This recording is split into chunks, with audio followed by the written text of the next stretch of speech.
Can you hear me, Kayla?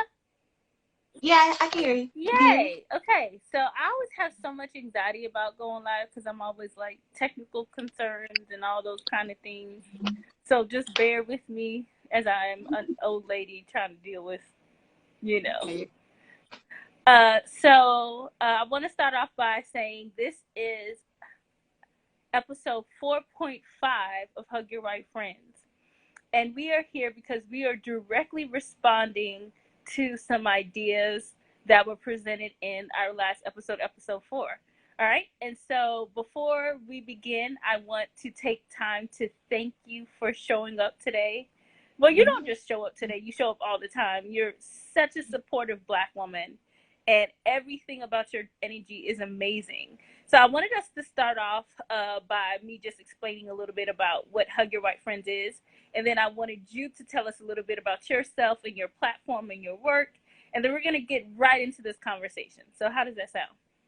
Sounds good to me. Okay, so Hug Your Right Friends, interestingly enough, started from the precipice of me being a Black woman, basically saying, hey, white people and non-Black people, let's create some boundaries. And it's really funny because a lot of people see the name of the project and they see it, on Facebook or whatever, and they're like, white people don't need any more hugs. And I'm like, that's not what I'm saying, right? That's not what I'm saying at all. In fact, I'm saying the opposite, right? Like, white people need to learn how to lean into each other for emotional and psychological support when they realize the reality of racism and the reality of anti-Blackness. And so when they see systemic violence being practiced, what are the ways they can work together in tandem, not only to undo those violent systems, but also to support each other, right? And not insist on having Black people or people of color be crutches. So this series is just exploring those ideas about creating safe boundaries, how to help people who are not Black or who are white get into eliminating anti-Blackness and practicing anti-racism in really real concrete ways. So that's what we're here today to do. And today we have you, Kayla, as our special guest. And so I want you to just tell us a little bit about your vibe, about your work, why you're here with me today. All right. So my name is Kayla, but I go by Vinciana on all platforms. She lets me call her Kayla, y'all. Sorry. That's a VIP status. Go by Vinciana. Yeah. I go by Vinciana because it has more syllables in it. It's just harder for people to pronounce. It puts a little work in there. Just kind of sounds kind of ethnic. So I go by Vinciana. My work centers around anti-racism, history, and my faith, my faith in Jesus. I decided to start focusing solely on anti-racism after the murders of Ahmaud Arbery, George Floyd, and Breonna Taylor. I had focused on anti-racism kind of like as a side note, but after those very public murders, I was like, I'm just like hankering down on this, and this is what I'm going to do. And so that's kind of where we are. Okay, awesome. And so if you are someone who's not seen episode 4 of Hug Your White Friends, we don't want you to fall behind. I think it would be helpful to make sure you do watch that. I also think that Kayla and I have done enough work so that even if this is the first episode you're ever watching, you can just roll into the conversation. But I definitely want to encourage you to go back and watch episode 4 because that kind of helps this conversation come full circle, I think. So I think I want to start a little bit off topic, just a tad. It's not really off topic, but in episode 4 with Noelle, shout out to my friend Noelle, who was the guest for episode 4. Noelle mentioned this idea of in 2016, Black people and people of color who attended multiracial, multi-ethnic churches were talking to their white peers, their coworkers, the people who sat in the pews with them and who did fellowship with them, saying, hey, I feel some kind of way about Trump being president. Hey, I feel like, people supporting him, voting for him, campaigning for him is an affront to my life as a Black person or as a person of color. And it caused a lot of tension because a lot of people of color and Black folks didn't feel heard from white churchgoers. So let's kind of start there, because I'm wondering, in our current political climate, with the election coming up very, very fast, do you think we see some of that same kind of trauma, some of that same kind of energy happening right now? Yeah, I would say, yeah, I don't think things have drastically changed for the majority of white Americans or white Christians in America in the last 4 years. Like you could even say it got worse in some aspects What do you mean by because that, sis? uh, I think people are just really like stuck in their ways. Like they are finding like more ways to justify um, Trump, as like they take the pro-life issue for like the poster child and their Christianity for one. Like that's one of the biggest issues, like single issue voting. Um, and they just are finding like more and more ways, like criticizing people as being Marxist or critical race theory. There's more ways to be like dismissive of Black people's qualms about their voting habits and the way they're treating their brothers and sisters in Christ. And you know what's interesting is, because I've been having conversations with my friends, of all different kind of racial, ethnic backgrounds and family. And, for a lot of people, the single issue is abortion, right? Like reproductive issues. And I found myself having a conversation recently. I think it was yesterday with a friend. I was like, no one. I think there's this misconception out there that like there are people who are just like going to the club, getting pregnant, leaving the club, and be like, "Ooh, I think I'm gonna have an abortion." Like right? Like I think Yeah. the Yeah. the that right, that conservative wing. I don't like to call that group pro life, because I Yeah. don't think that's what that is. I actually think it's pro womb, right? If there's anything. Mhm. But I think they have this misconception that people are really out here in the streets like, yeah, I'm gonna schedule an abortion Mhm. on Friday. Like no Yeah. one who has to make that decision. I don't think anyone who makes that decision makes it lightly. I don't think it's a casual decision. I don't think it's something that's done in jest, right? So there's that part of the conversation. But what really gets me upset as a person of faith is that I too am pro life. Yeah. Like, so me being pro choice for me is a pro life move, right? Right. Because Yeah. in my estimation, legislation of any human behavior does not work, right? Like, think about prohibition. And it's funny. I think about prohibition when I see moonshine being sold in mason jars. Right. Because not only was prohibition in the United States not effective, it literally created an Yeah. entire different type of liquor that is still around Ridiculous. today, right? So that's what's Mm-hmm. I think is so funny. Like prohibition being one of those times where we attempted to legislate people's behavior, and so Mm-hmm. what was the manifestation of that, right? Mm-hmm. And so in my mind, you know, there's so much research that talks about even, and now we're making this a conversation about abortion. I don't want to make this a conversation about abortion, but what I'm saying is like, if that is the single issue that some people are making this decision from, it doesn't lend itself to solvency. That's what I'm saying. Because Right. there's so much data that talks about how, like, access to birth control, right? Mm-hmm. Free and more accessibility to birth control Mm-hmm. greatly minimizes abortion rates. And here we are for the single voter issue, who are like, yes, now we have that conservative Supreme Court. Well, now Mm-hmm. you're causing you're causing two, like you're making the problem even worse. If the problem is people getting abortions, which is not, that's Mm-hmm. not what I'm saying, but you know what I'm saying. Like, not only are you going to attempt to legislate people's behavior, but then you're going to get rid of the accessibility to birth control, because you're going to completely terminate affordable care. And the Mm-hmm. Affordable Care Act has given so many people access to birth control that never had it Mm-hmm. before. And so Mm-hmm. you're adding dirt to the issue that you're trying to bring to light, I guess Yeah. is how, so it's just so, it's just nonsensical.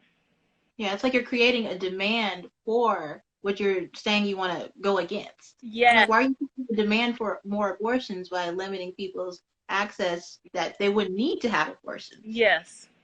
Yeah. And so those single issue voters who are saying, this is what I care about, and that's why I'm supporting Trump, I just want to put it out there. I care about those things too, but I care about it from a place that makes some sense. Yep. You know, I'm just tired of, like I said, as being a pro-Christian, like a person of faith who's pro-choice. I'm tired of me being backed in a corner like, right. You know, no, y'all can't do that anymore. So, and I do think, right? I think that I feel like we are going to see, you know, I think it was 62% of the evangelical vote went that direction, you know, and maybe this time it'll be 61, right? I have no faith. Yeah. And I think it will be, I think it will have long-standing consequences, not just for the larger political climate, but for, you know, a lot of Black people left certain church settings after that. I did. Yeah, me and my family, we did. And so I think we're going to just see even more of those like divides. Which is really sad too, right? If we, you know, think about what community is supposed to do for us, right? Really.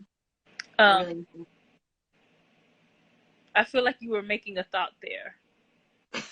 I was making a thought. I was just thinking about how that was one of the reasons my family and I left our old church. The racial tensions that really just erupted after the 2016 election. But child, it was a whole mess. Yeah. Just a mess. And I think it will be a whole mess too, because it's like, okay, the first time around, you know, maybe you didn't have any clue, but we have a president who is literally cannot condemn white supremacy. There's no excuse this time. There's like no excuse.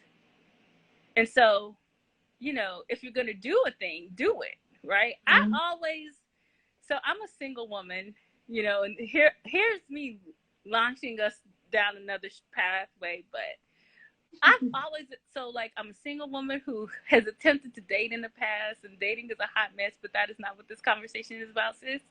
And I've always appreciated the guys who are just like, let me tell you, girl, straight up, this is what I'm trying to do. I'm not trying to get married. I'm not trying to have a relationship. And I appreciate that, because that means we don't have to play guessing games.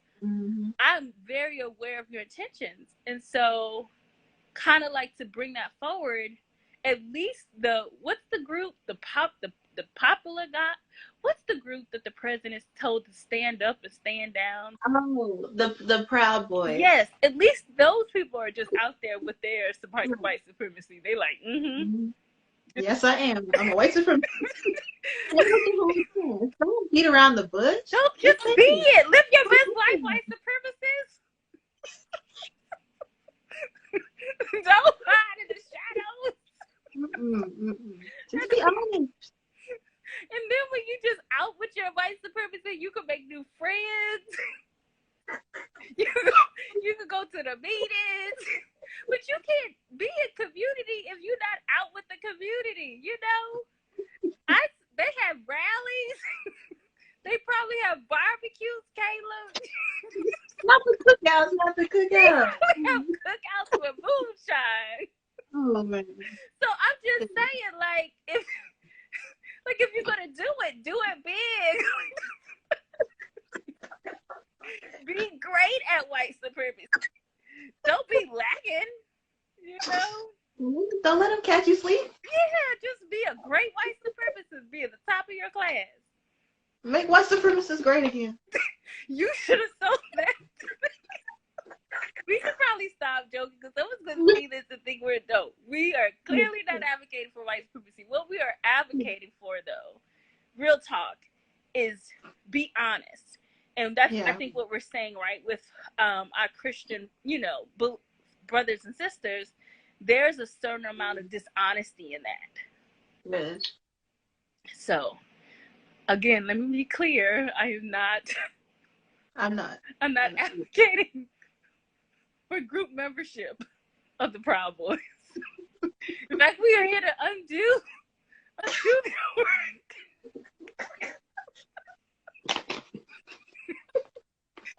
We gotta get the joy where we can, sis. We gotta get the joy where we can. I can do white supremacy. There you go. Yeah. I did what y'all president couldn't do.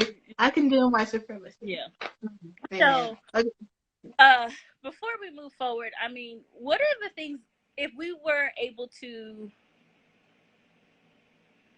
if you could directly talk to some of those single issue voters who are going to make the choice for Trump again based off of their beliefs about abortion or whatever, what would you say, right? If you had a friend who was like, that's what I'm doing, Kayla, I'm going to vote for Trump because I want to see babies, whatever, right? I want to protect life, which is a value, right? So none of us are minimizing that. What would you say to that person? Like the conversation we were just having, to minimize abortion, you don't just legislate it away, because people are going to start having unsafe abortions and then more people are going to die. If you're really concerned about, fetuses and wombs and all of that, which is not a bad thing to be concerned about, you have to understand, first of all, the president's role in those kinds of issues, because the president doesn't directly impact those issues the way we think he does. Mm-hmm. There's state laws and other judicial practices. We have the Supreme Court. So not that say he doesn't have any influence, but he doesn't directly represent to those issues. And then again, you have to advocate for free birth control, accessible health care, and all those kinds of things, because abortion is not really just an issue by itself. It's connected to a bunch of people. So that's what I would say to somebody who's just voting specifically on that issue, because, even just from a historical perspective, Black Christians have, not that they've never cared about abortion, because, abortion has affected our community tragically, forced abortions and hysterectomies. And somebody mentioned that too, right? Like even forced sterilization of Black women and women of color. Yeah. So that has affected us too. So I don't think that it's a problem or issue that Black Christians don't care about. I think that out of one issue, and then there's 10, 15, 20 other issues, they've seen that, they kind of weighed it out on a scale of, I want to choose this one because there's 10 more pro-life issues that are not just abortion that we need to deal with and handle, when they voted Democrat or whatever. So, it's just kind of weighing that out on the history from where this whole pro-life versus pro-choice thing came from, and what it really means, instead of just taking it at face value. Yeah, and I do think they've become taglines, rhetorical taglines, that have lost some really heavy historical context. And so that's what I'm saying. That's why I'm so concerned about even using that term for groups of people, right? Because if we wanted to sit down and think about who that term could get extended to, it gets extended to a lot of people on the front lines of working for, indigenous land sovereignty, people who are on the front lines in support of labor, right? A living wage, right? When we think, again, we're going so far off the topic, but there are so many people who do so much work that I would consider pro-life. Yeah. Who wouldn't fit in that camp, right? Mm-hmm. But kind of just moving us along to why I have you on the video. Okay, I'm still not moving us along because I read this awesome editorial yesterday. Mm-hmm. Bonso Thompson, I believe is the name, the Medium writer, and he was making this assessment last week, and he made this comparison that very early in the year we saw lots of white people partner up with Black Lives Movement, right, for the movement for Black Lives, and they were like, yes, what's the book? Give me the prescription. Mm-hmm. Yeah. Sign on to the Patreon, right? It was like, even my page, I was just minding my Black business in my corner of the world. And I mean, I'm just so thankful. I am so appreciative to have so many people doing radical community with me. Yes, but I'm just saying, like, it was like out of nowhere, right? And I always joke and say, oh, in 2020, racism became legitimized because white people believed it to be true.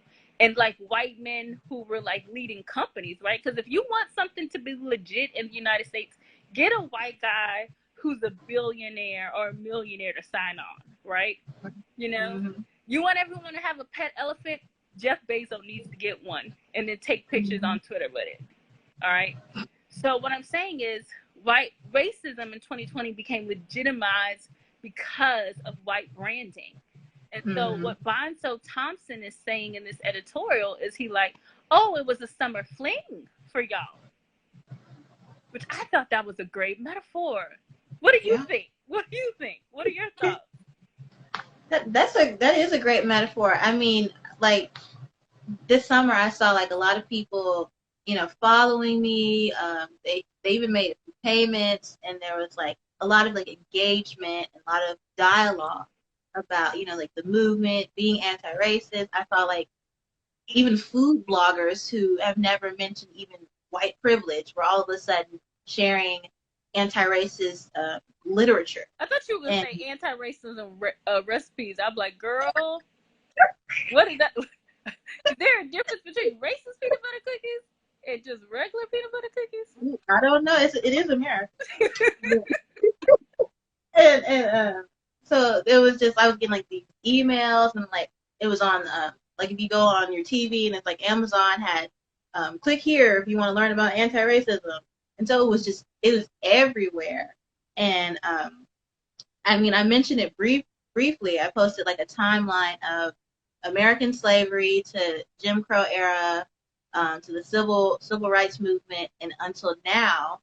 And so you really don't see where there's been true racial equality in America or racial justice, to where, you know, we wouldn't even have to have a Black Lives Matter movement if we had seen, you know, true racial justice.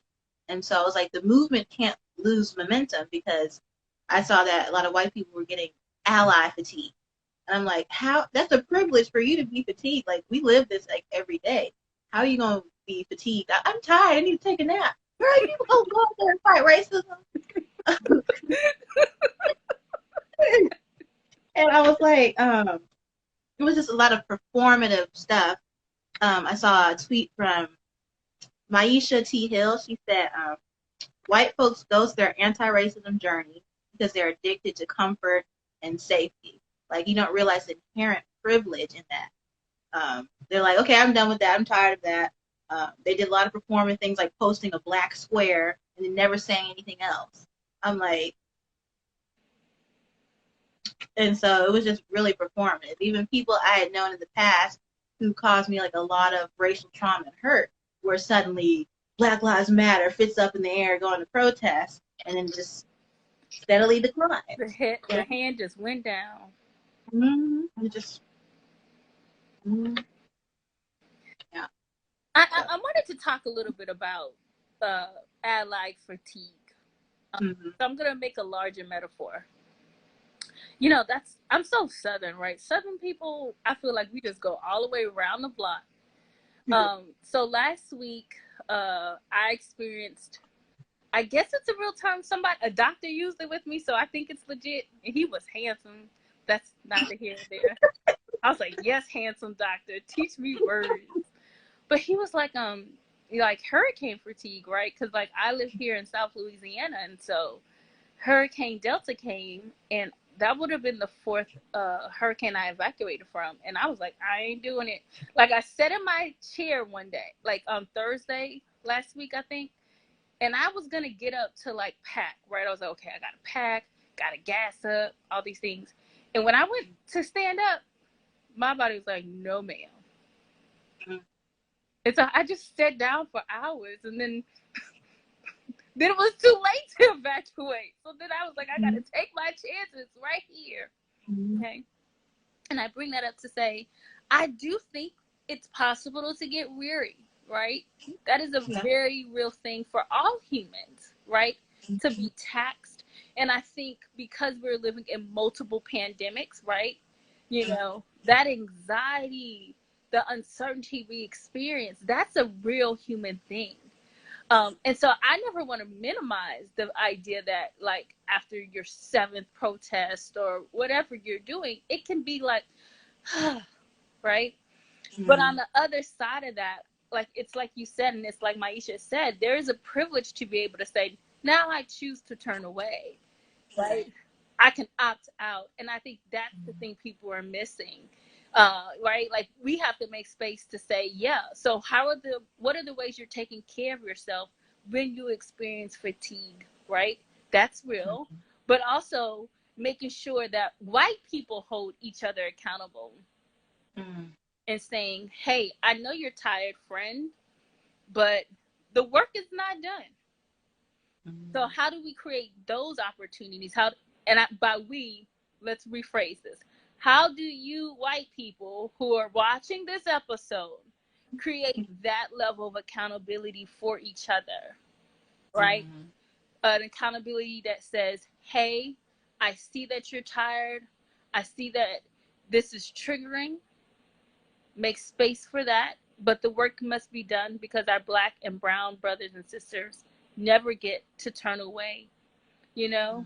And I know you probably felt, there were days, you know, shortly after George Floyd was murdered, I would go days. I mean, I don't even know how to describe it. I became manic about reading the news and creating content and writing and posting and sharing. Because in my mind, I was like, if I could just do all these things, George will be the only name but a hashtag. But then I had to remind myself, this is not a movement, it's a moment in it. And I think we have to recontextualize for people what that means. Because when we use terms like, right, like, moments build something, steps build something, right? And so I think people are wanting, it's sort of like when you hear the term war on drugs, the assumption is something will have a definitive end. And I do think we are working to see a definitive end to racism and a definitive end to anti-Blackness. I'm not saying it's not possible, but I think people are so used to timelines, right? Yeah. And we live in a capitalist society too, and so it's like, get the deal, seal the deal, make the transaction. And us fighting for shared humanity is not transactional. It's not. It is relational, it's systemic, but it's not transactional, and it's not a set of purchases. That makes sense. And so I think that's the struggle, right? Because people are looking like, well, I bought the book, I sent the money, and you get what I'm saying? Like, all these singular transactions, and then they're expecting there should be profit. And I don't think those transactions aren't profitable, but they're not the last thing. They're not the last part of it, right? And then also, like, even that analogy of summer fling is really interesting because I think people felt things. What are some, you get what I'm saying? Like, I guess I've had a summer fling. I've had a summer crush. And so I think people felt things, right? Like, well, what are some of the things you think people felt? I would say I think white people felt a sense of belonging that wasn't rooted in objectification and supremacy, right? Yeah, possible. Because so much of what, and you know what? I'm okay with all the feedback that I get from this video. So much of what makes white people feel belonging is very dangerous. It is. Does that make sense? And so here it was like, they were like, oh, I feel like I have a sense of belonging to this movement, and and I'm doing something good. And that felt good. I imagine some endorphins were raised up. Yeah. You get what I'm saying? Like, you know, like literally physical, like, yeah. Right? And I had friends that were going to like physical protests, because I didn't go to any protests. But I had friends, white friends, who were like going to protests, and they were like so excited, and like they were getting like hundreds of likes when they posted a photo. I could tell they were like genuinely excited to participate in something like bigger than themselves, because I tend to see that white people are more individualistic instead of like communal, or tribal. you know. Yeah, Tribal.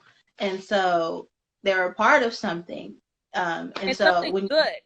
yeah, something good. And like when you confuse a moment, like you said, for a movement, it can be easy to like, lose traction and speed. Because I think it's more of a marathon than a sprint. And we have ancestors and those kinds of people who have basically raised us through all the things that they've done and contribute to our society. And so for a lot of white people, this is their first time. They didn't have any grandparents or great grandparents who were dedicated to this and raised them like that. So this is their first time actually getting on there, getting hands on. And it doesn't really have the same like staying power, I guess, Yeah. because it's not going through their lineage. It's not something that you have to wake up and do. For a lot of Black people, it's something that you have to do, or at least we see it that way, because it is that way. Yeah, it's a matter of safety and survival, right? Mm-hmm. So I think that's kind of where some things get like lost in translation or whatever. And it's almost like reaching. I think the term is runner's peak. Someone can correct me later on too. So like again, you get that high, and you're like, the first time I made the mile, right? Ooh, endorphins. Ooh, endorphins. But then like you go back to the gym the next week and you get to the mile, and it's like, oh, I'm not getting that same feeling anymore. And like, but you can't stop running just because you know what I'm saying. So a lot of runners are like, okay, chasing the next one. And so I also think it's that idea that it's a muscle, and you just have to train yourself, right? You have to train yourself to stick to it. You have to train yourself to have a sense of resilience, that it doesn't matter how I feel, I'm going to keep building this muscle. I'm going to keep working, doing this labor despite those highs or lows. Right. And I do think that summer fling metaphor is a powerful one, because people have to make their decisions, I think, about if they love and value justice too. Right? So I think that's a substantial thing that white people have to explore. Has my value system changed in this process? Right? Because our values are the things we hold up as important for us, right? And so I think maybe part of the problem is that you had people who were going to protest and who bought, well, first of all, their first mistake was they bought white fragility, and that's all they read. I try not to say it. I try not to say it, sis. That's the only book you read. That was your first mistake. I have some thoughts about that, but that's not what this episode is. We're going to come back to that in another episode. So you stopped at white fragility and you went to the protest. Your value systems never changed. Your attitudes never changed. Your beliefs never changed. So then all of that was external. Yes. So what we really need white people to do is to internalize this shit. Like, it needs to become a part of your value system, your belief system. Like, your perspective has to change. And that's a lot of the work I do with this project, right? So the larger project of Hug Your White Friends is white people need to divest from whiteness. They do. And that's hard because that costs you something. It does. And I think that's where stuff gets tricky for people. They were like, this was a comfortable thing, but now it's getting uncomfortable because now I have to have conversations with myself or with my friends. I have to go to work and recognize, oh my gosh, everybody is in charge is white. Should I say something? Should I do something? I'm one of those white people in charge. Yep. Where are your priorities? Because it has to be, at the forefront instead of just like a side note on the back burner. I care about that when it comes up, or when I think about it, instead of actually intentionally, risking and be willing to sacrifice. Um, like I have a friend who, is constantly trying to convince her family to, come on, stop looking at Fox News and stop saying what you're saying. And at some point, sometimes, you have to be willing to say this relationship might not work out. And I'm going to have to quit watering things down and keep trying to convince certain people when I know they're not going to be convinced. I'm going to have to take a step back and say, you know what, if you don't see where you're wrong, you don't see your error, you don't see that you're racist or white supremacist, yada, yada, yada, I cannot be in deep relationship and community with you because your values don't align with my values. Like, I think a lot of white people are seeing it like more as just a difference of opinion, but Black people are real people. It's not just a difference of opinion. Like, we're living, breathing people. We matter. Yeah. So say it. Say it with your chest. Mean it. Yeah. Yeah, and that kind of commitment has to be made often too, right? Because that's why I do appreciate the language of unlearning racism, and right, because it's like that some lessons you have to repeat, right? You know what I'm saying? Like when I was, which I'm feeling all types of convicted because I did give up on running, y'all. I got to a mile, I felt the high, I did. I was like, yes, and then it wasn't feeling the same, and then I stopped buying sexy leggings. So my commitment was half-hearted, but when I was in it every day, I was like, okay, this is my plan for running. I'm going to do this and this. Like I said, I purposed it in my heart to make running a priority, I'm not saying that anti-racism work is that, but whenever your values around something change, then it is, like you said, it is something intentional. It's not on the back burner anymore. I've been thinking about, well, I don't know if it's been fair because I have not been thinking about how to re-energize white people because that's not my work. Right. White people are going to have to re-energize each other. Yep. It's getting so easy to be like, oh, nope, that ain't my job. Right? So white people are going to have to do that work, which is getting each other connected and accountable. So I have not necessarily been thinking about how to get white people recommitted to this. But what I have been thinking about is how do we create community and support for all of us who are committed to doing this work together to be sustained. That's what I've been thinking about. Does that make sense? So for the people who are still doing the work and the people who are still engaging, and I mean, we do need to figure out ways to sustain each other, right? I think that's important. What are your thoughts about, like, how do we sustain and keep a resilience and an energy in the face of so much chaos? That's a good question. You can think about it later. I don't know. Like, for me personally, it's just really kind of almost a part of my personality. I don't know what I would do if I couldn't be hands-on in some aspect and like serving people, helping people, just doing what I think is right because I'm just connected to seeing justice done. Like it can be small, it can be big. It doesn't always have to be like racial justice. It's just I want people to experience healing, to experience joy, to live their best lives. And of course, I'm not like perfect in that. It's just something that's just always in my head. It's not like it goes away. So for other people, I'm not sure if they have that same thing that's just like always like with them, always present. So I'm like, I think most people have like a sense of like empathy and all of that, but they have other things that like distract and take away from that. So I guess like limiting distractions and just holding each other accountable. I guess everyone knows what that looks like for them or has to find out. But Yeah, that's an exploration because, again, for white people especially, I've never been white, but from yeah. what I've gathered about white people, okay?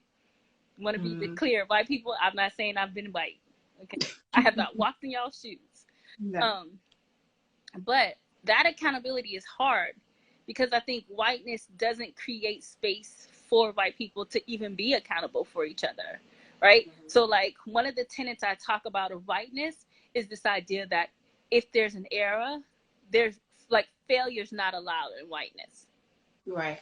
Right. So then you need to cover up eras, and you don't reach out to people to be like, oh, I want to hold you accountable for making a mistake. It's more like, let's figure out how we can make sure that nobody else knows about this mistake. Right? So I do actually think accountability can be trickier from some people, especially, like I said, I think we're used to it. Because think about it, like growing up, you know,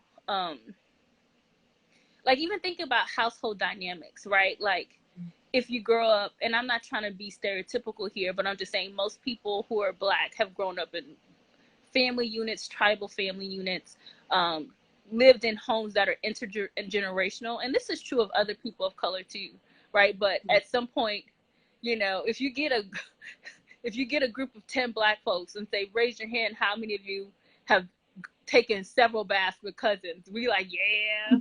How many of you have slept in the bed with several cousins? Yeah. How many of you have like lived with the like grandparent at one time? We're like, right? Yeah. And so I think accountability is in some ways easier for us because we just used to people being in our business. We are, child. What? People be like, girl, what you doing? You be like, oh, can I have some privacy? No. No, because 6 other people got to use this bathroom. But if you've grown up where you've always had personal space and privacy and all that stuff, then when people check you, you're like, what that even look like? I don't know, right? So I do think accountability is really interesting for white people to explore and to figure out what that looks like, I think.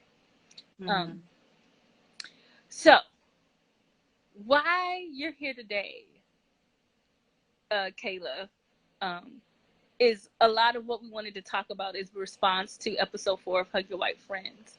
So I wanted to bring that back into the space. My friend Noelle made a comment. She made a metaphor that during enslavement of Black folks in this country,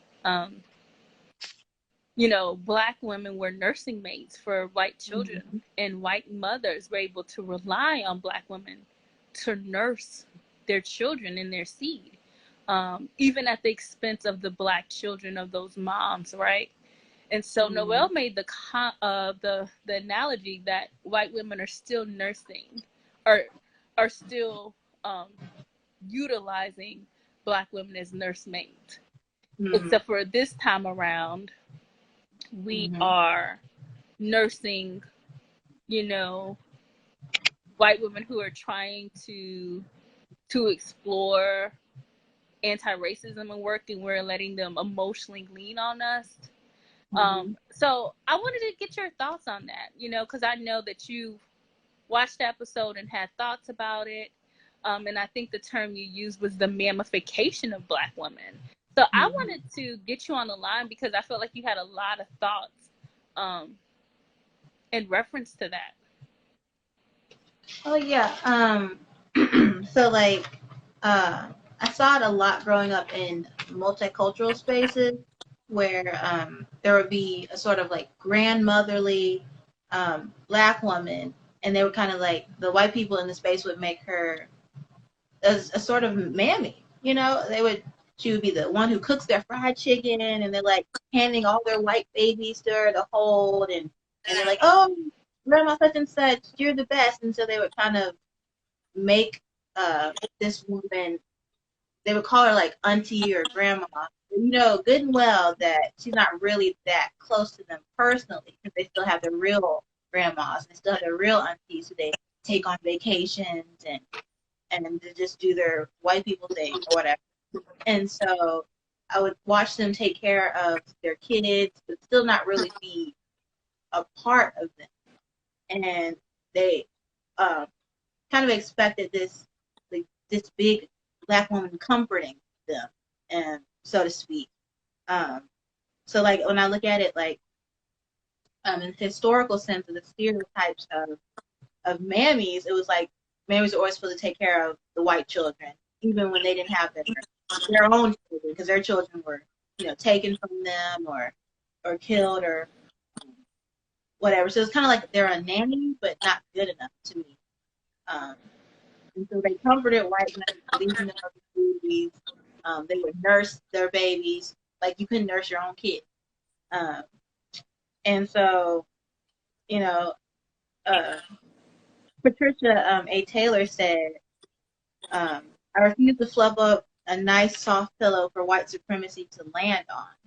And so I think that's kind of what they expect from Black women who are doing anti-racism. Like, I don't see that same expectation as much for Black men. When it comes to Black women, I feel like we're supposed to be like taking them by the hand gently, and if you don't, they tone police you and say you're not being nice enough. You're just being an angry Black woman, and then there's like the respectability politics, whatever. And so it's a lot of do it this way and kind of just take us by the hand. And you even made this kind of like analogy the other day about how you stop treating anti-racism like spinach, like hiding it in like was it macaroni or something, and then like sneaking it in and feeding it to people. Don't put the spinach in the brownie mix. Yes, and I thought that was like really good, instead of just like trying to hide it in there or give it to you a little bit, comfort you a little bit, like just take it straight, like straight, no chaser. Just take it, anti-racism as it comes, instead of expecting Black women to kind of, take you by the hand like you're a kid or something. Grow up, eat some meat. This is what it really is. I'm not sure that's making sense, but that's kind of like where I think about it. No, it makes sense to me too. For our listeners, there may be some lag time. So thank you for just sticking with us.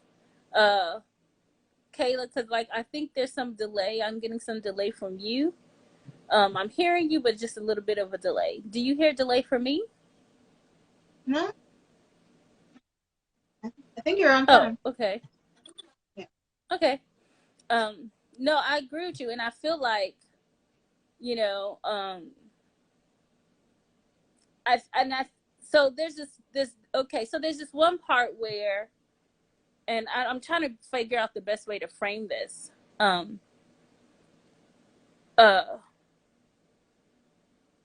There's this, so I'm seeing comments that say you're a little bit blurry. So when you get the playback on this, Kayla, don't be surprised, okay? Okay. Yeah. So I think sometimes we're so excited to be around people who aren't necessarily trying to engage violent systems, and so there's an excitement, right? And there's also the connections you make in friendship too, you know what I'm saying? And so I think those things are really real. Like you meet someone and you're like, oh, this person is really jazzed about anti-racism, this person is really committed to the work, and a lot of good feelings can come out of that. And I don't want to say I struggle with this, but I think there is a line that can be often hard to decipher. And that line could be, okay, is this relationship rooted in our general friendship and care and commitment? And that honestly exists outside of anti-racism work. Right? But then there's that other part of that. The other side of that is like, well, you're someone I connect to, and this is a good camaraderie because you are someone who I'm partnering with in this work. And that's a little different. And so, but I think that line is so fuzzy sometimes. Yeah, it is. And so, because if I'm your friend, then I think it's okay to lean into me emotionally because we're friends, right? You know what I'm saying? That like we're homies. Like if we're the kind of homies where when I move, you know where I'm moving, and you like, girl, what time do I need to come to your house with the U-Haul? Then yes, you should come to me for emotional support and vice versa. Right. Because we're friends. We are walking in intimacy together. But that's not the same as you and I meet up for coffee to plan a protest. You and I stand together at the protest. So then there is camaraderie there, right? I'm not taking that away. And there are good feelings and goodwill there, right? But the expectations can't be the same. And that feels a lot like consumption. That feels a lot like you leaning into me and wanting me to be your mammy or provide that comfort. Or as one of the viewers said, an oracle. I become an old, wise oracle in your life. And that's different. And so I think part of the struggle is that, and then this is really interesting because I think for white people who do decide, right, like I'm doing this work, I'm committed, and so they're losing white friends, right? So now their relationships have gotten real tricky, right? Because now there's like only 2 white women they could talk to with ease because the rest of their white friends, they like, ooh, you make me feel uncomfortable and I feel unsettled. So they want to lean into their new black friendships because these are people they could talk about racism with. Right. Right? And they feel good in those relationships. But guess what? We still might not be friends. Right. And see, that's the hard shit, right? That's the hard shit. Now, someone like me, I don't mind letting people know we are not friends. I wouldn't say it like that. This is coming across because this is. Well, I'm not gonna take it back. I'm very direct with people who are my friends. So people who are my friends know that they are my friends. Right. You know what I'm saying? But I do think it's a struggle because you do have, like I said, a lot of like white people who are new to these conversations and they are feeling good and they are having connections with black and brown people. And so I think they're asserting like, oh, well, now we're friends. So now I can emotionally lean on them. And I don't think it's a fair ask. Yeah. So I think, does that make sense? I think that might be part of the struggle too. Is them assuming there's a certain intimacy present that doesn't exist. Yeah, that's very prevalent in these like interracial relationship dynamics. I have a close friend who like we got up to a rocky start because it's kind of like a family friend because my family and I, you know, we're like the 3 musketeers. We pretty much do everything together. And so this friend, every time we got together, wanted to talk about like racism and hear our story and this and the other. And my mom got fed up. She's like, I'm more than just talk about racism. I want to sit here and talk about racism all day. Is that why you want to be my friend? And she's not having it.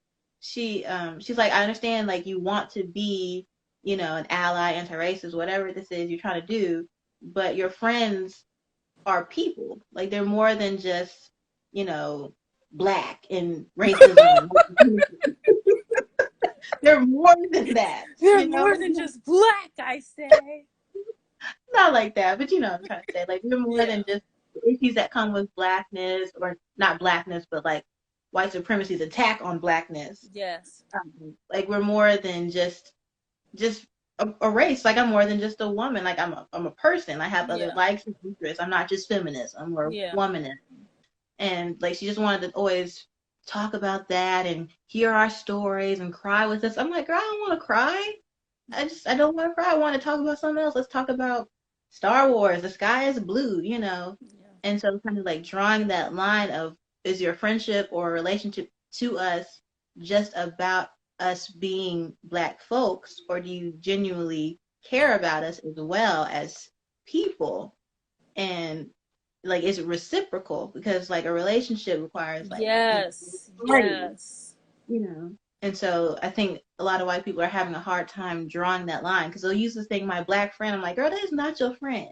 That is not your friend. That is your acquaintance. That is And a let me black person. and then you know what? I'm gonna go ahead and because I struggle with this because I feel like sometimes I be telling our secrets. You know, we be having black knowledges, and I be like, Mm-hmm. ooh, is this too far? But I'll say this: for a lot of black people, they've learned how to do what I call strategic white friendship. Oh yeah, yeah. Mm-hmm. Okay, so you know what I'm talking about. I had to say Mm-hmm. 2 words, and you got it. Which is Mm-hmm. we have learned how to make white people think we're friends with them Oh right, to right, survive. right, right. So Karen at work thinks we're friends. Mm-hmm. But guess what, Karen? Me and you, I would never invite you to Thanksgiving. Period. Period. Mm-hmm. But I've learned what I need to say to you and how to communicate with you so you won't be dangerous to me in this workplace. Right, right. Because there's more of y'all than me. Mm-hmm. So if I need to talk to you about pumpkin spice lattes Mm. to keep you from Karening all over my desk, Mm-hmm. Mm-hmm. that's what I'm doing. So that's what I'm saying. That goes back to the inner work. And I love the fact you said that because, like I said, my friends, it doesn't matter what their race or ethnicity is, they Mm-hmm. know that I don't drink water from the faucet. Right. You want to make me sad? Make me drink faucet water. Oh, it's so sad. I'm like, where's the water in the can? Do we not have water with bubbles? I'm super bougie, Kayla. I'm super bougie, okay? But my friends know that. So they know that if they invited me over, they can't be like, here, just faucet water. I'm like, can I get bubbles or something? Can you put it in the machine that makes it fizz? Mm-hmm. But my friends know that. Right. And so I do think if we're trying to help people figure out how to make those distinctions, one is, what do you know about this person? Right? Mm-hmm.